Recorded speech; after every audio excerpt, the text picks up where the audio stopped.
This year, 2020, is a census year. That means the Census Bureau is working to count every person in the United States. Now, counting people who don't have a permanent address can be a problem. That's the top story at 5 o'clock. Homeless shelters in the Quad Cities are responsible for reporting the people who stay there. They also work to account for the people living on the streets. Local 4's Taylor Bozer joins us in the studio with how one local shelter does it. Taylor? Jim, and Christian Care in Rock Island is planning on having days for people without a permanent address to come by and fill out the census information. Steve Gottsed, the community outreach coordinator, says people living on the streets are harder to track down, so they want to work to fix that.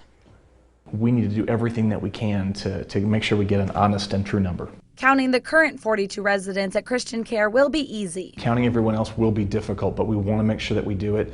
Too many of these people, even if they've got their own residence, whether they're ignoring the census, whether they don't think it's that important, whether they don't know how to do it, we need to walk alongside them as much as we can and capture that information. The U.S. Census works to get an accurate count of every person in the U.S. Because everyone counts in the end.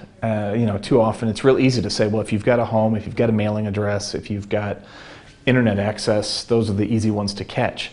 Well, but all these other people, especially over the next 10 years before we do another census, they're going to be missing out on some benefits. For people at the homeless shelter, they could gain a life-changing opportunity from the U.S. Census Bureau. They've come out a few times to even recruit some of our residents for employees. There's lots of important work between knocking on doors and other sorts of things.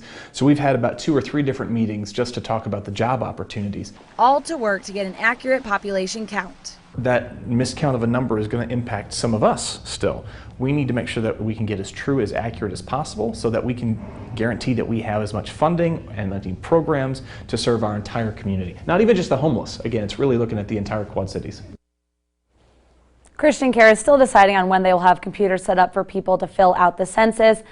They plan on letting people know through social media and by making announcements during their community meals.